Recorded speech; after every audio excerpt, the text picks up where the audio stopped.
Hello guys, what's up? Radical Rads here. Today I'm going to be giving you a tutorial on how you change the bass levels on your headphones. So you go to the sound icon in the taskbar, hover over it, right click it, click sounds, playback, and then when you see your default audio device, make sure this is the one you always use and the ones you have connected to your PC as of now.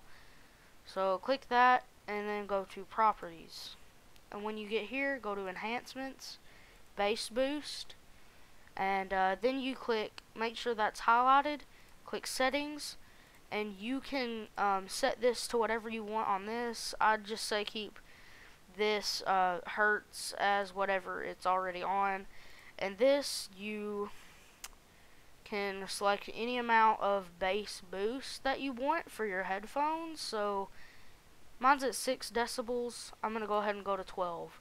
So click OK, apply, OK, and then you can click OK on that. And there you go. That is how you change the bass levels on your headphones. Now you might have to tweak around with this to figure out what's best for you. So just whatever you want to do. Thank you guys for watching, and I will see you in the next video.